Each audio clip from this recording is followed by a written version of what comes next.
Hi, welcome to my channel. ഞാൻ ഒരു nightie transform ചെയ്ത് ഒരു ഫ്രോക്കാക്കി മാറ്റുന്ന വീഡിയോ ആണ് ഇന്ന് നിങ്ങളുമായി ഷെയർ ചെയ്യുന്നത്. ഫസ്റ്റ്, നൈറ്റിയുടെ ലെങ്ത്ത് താഴത്ത് നിന്നും കുറച്ച് കട്ട് ചെയ്ത് മാറ്റാം. ഞാനിവിടെ 5 ഇഞ്ച് കട്ട് ചെയ്ത് മാറ്റിയിട്ടുണ്ട്. ഇനി നമുക്ക് വേസ്റ്റ് ലൈൻ മാർക്ക് ചെയ്യാം. നൈറ്റി തിരിച്ചിട്ടിട്ട് വേണം മാർക്ക് ചെയ്യാൻ. 2 ഷോൾഡറിൽ നിന്നും താഴേക്ക് വേസ്റ്റ് ലെങ്ത് എത്രയാണോ അവിടെ മാർക്ക് ചെയ്യുക. എനിക്ക് 14 വേസ്റ്റ് ലെങ്ത്. ഫ്രണ്ടിലും ബാക്കിലും സെയിം തന്നെ മാർക്ക് ചെയ്യുക. ഈ മാർക്കുകൾ തമ്മിൽ 2 സൈഡിലും വരച്ച് ജോയിൻ ചെയ്യുക. ഫുള്ളായിട്ട് വേണം വരയ്ക്കാൻ. ഈ വരയിൽ നിന്നും 1.5 ഇഞ്ച് താഴത്തായിട്ട് അടുത്ത ഒരു ലൈൻ ഫുള്ളായിട്ട് വരയ്ക്കുക. മുകളിൽ വരച്ചതുപോലെ തന്നെ. ഈ ലൈനിൽ കൂടിയാണ് നമ്മൾ പീസ് തുണി വെച്ച് തയ്ക്കാൻ പോകുന്നത്. അടുത്തതായി ഈ 2 ലൈനിൻ്റെ നടുഭാഗം ഒരു 1/2 ഇഞ്ച് അഴിച്ചു വിടുക. ലെഫ്റ്റിലെയും റൈറ്റിലെയും തയ്യൽ തുമ്പില്ലേ അവിടെ, ഇതിലാണ് നമ്മൾ ലേസ് ഇടേണ്ടത്. ഏതെങ്കിലും ഒരു സൈഡിൽ ലേസ് കെട്ടണമെങ്കിൽ ഒരു സൈഡ് അഴിച്ചു വിട്ടാൽ മതി. 2 സൈഡിലും കെട്ടണമെങ്കിൽ 2 സൈഡ് വേണമെങ്കിലും അഴിച്ചുവിടാം.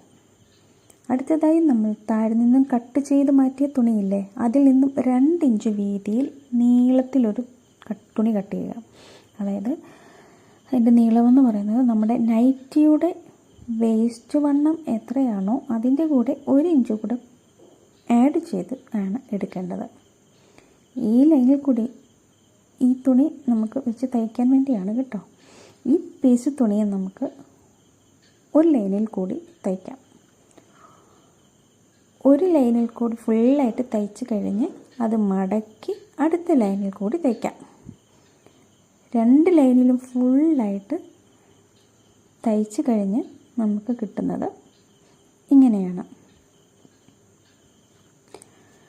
നെക്സ്റ്റ് നമുക്ക് ലേസ് തയ്ക്കാം. താഴെ നിന്നും മുറിച്ച് മാറ്റിയ പീസില്ലേ, അതിൽ നിന്ന് തന്നെ നമുക്ക് ലേസും തയ്ക്കാൻ പറ്റും. 1.5 ഇഞ്ച് വീതിയിൽ തുണി കട്ട് ചെയ്ത് ലേസ് എത്ര നീളം വേണോ അത്രയും നീളത്തിൽ നമുക്ക് തയ്ച്ചെടുക്കാം.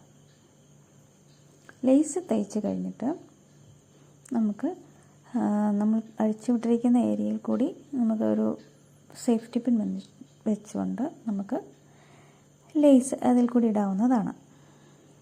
അത് കഴിയുമ്പോൾ നമുക്ക് കിട്ടുന്നത് ഇങ്ങനെയാണ്.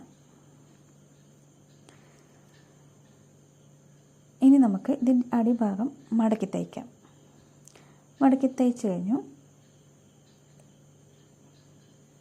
ഫൈനലി നമുക്ക് കിട്ടുന്ന റിസൾട്ട് ഇങ്ങനെയാണ്. ഇഷ്ടമായിട്ടുണ്ടെങ്കിൽ ലൈക്ക് ചെയ്യുക. എല്ലാവരും ഒന്ന് ട്രൈ ചെയ്ത് നോക്കണം. Thanks for watching. Bye.